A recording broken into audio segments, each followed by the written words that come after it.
I use a lot of analogies in my content. I usually, because I'm a car guy, I kind of tie it to cars or machinery or stuff that, Hmm. is real quick. But if you look at an archaeological site like a crime scene, we've watched enough CIS or CSI or whatever and crime dramas and stuff.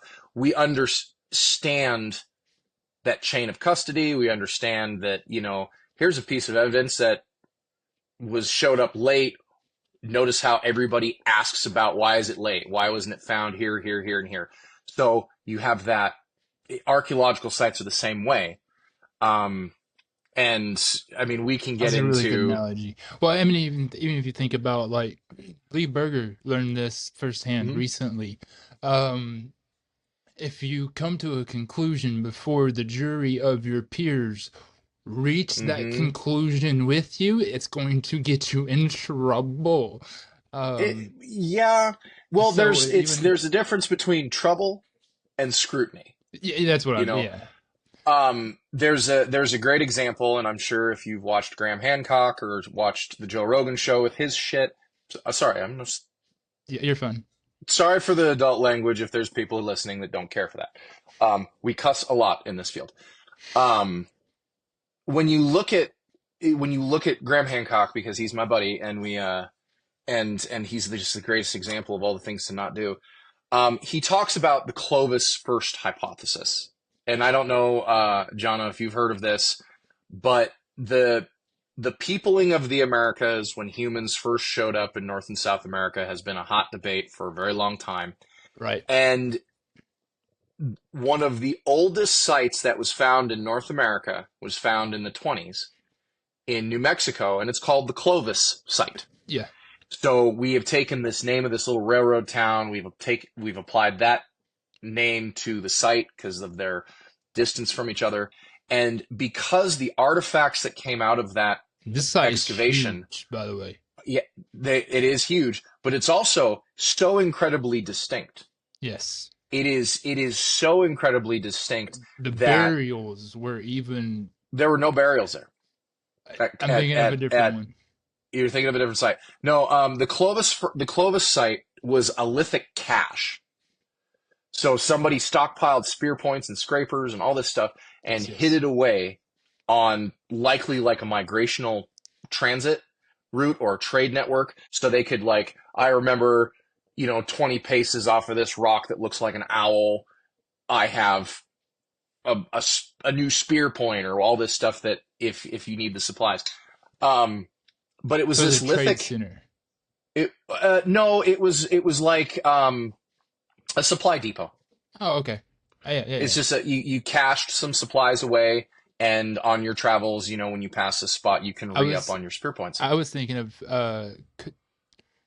is it Chaco Cahokia or not Chaco Canyon? Cahokia Yeah, Chaco that one, the second one, Chaco yes. Canyon. Yep, Yeah, yeah. that's what I was thinking of. Um, that's yeah. That comes a little far later after Yes. Clovis. But the Clovis site in the 1920s when it was excavated had these very distinct spear points to the point where you could say every site with that spear point is a Clovis site. It, it's Okay. it It was was that distinct. incredible. It was that distinct.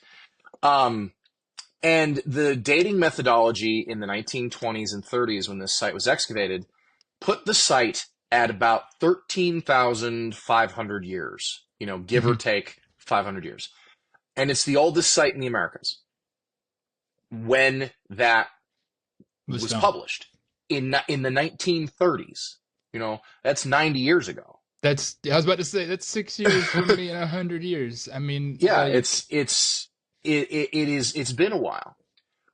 Other sites were found around the United States um, that had these same spear points, and the testing methods and everything showed that those sites also they weren't 13,000, but they were 12,000. They were 11,000. They were 10,500. There was mhm. one that was like 95, but the spear points had changed a little bit. So, well, is this Clovis? But the idea is that this population of people who made these spear points that we call the Clovis people, because the spear points is what we know about them, they were the first ones to get to the Americas. The land bridge And thing. Yeah, through the land bridge, which there's lots of back and forth about the land bridge. There's also We recognition that, we could do things float. we We could could do do a whole show on that. bro Um, hours on that. but yeah, but one of the things that like Graham Hancock likes to talk about is, well, if you believed in Clovis first, or if you tried to challenge Clovis first, you were run out of your job, you were fired, you were ostracized, and that's not the case. You know, there's that's Facts. not the case at all. No. There's a guy who, an archaeologist in Alaska, who in the late 1970s pushed Clovis first back 20 to 24,000 years. Hmm. Pushed human occupation in the Americas back to 24,000 years. And his evidence was a piece of horse jawbone from a cave in the Yukon that has incised marks on it that could only be done by tools. Further excavations in this cave show later occupations of humans. It's still incredibly old. This person said, hey, this is, based on the depth, based on this, this is this old. And people pushed back only because where's the rest of your evidence? His evidence was a little thin. And nothing else was being found that That was, doesn't mean that oh, he's hey, wrong. It just it means doesn't that he mean that he's doesn't wrong. have enough evidence. It does, yeah, and it's he doesn't have enough evidence for us to go, yeah, we're going to absolutely accept that. Right. That's what I'm saying. His findings were, it was just too loose, too fragmentary. Well, in the 90s, carbon-14 dating suddenly became far more accurate and available Yes. to academic institutions, to state companies, and some of this horse jawbone was tested, and the site at Bluefish Caves is 24,200 years old. We dropped the subject of Clovis first. Yep. We stopped talking about Clovis Completely. first as a, not completely, but No, as yeah, a yeah. viable hypothesis Correct. in the 80s. Now, I was born in the 80s. I'm 40. So we Me dropped too. I was born in the 80s. we dropped this hypothesis a while ago. And we talk about Clovis first as a, hey, here is a hypothesis that came out when the technology and when the knowledge supported that. Right. We have better technology. We have better data. We have more evidence. Clovis first was good when it came out. It has since been supplanted. Period. That's why we talk about Clovis first.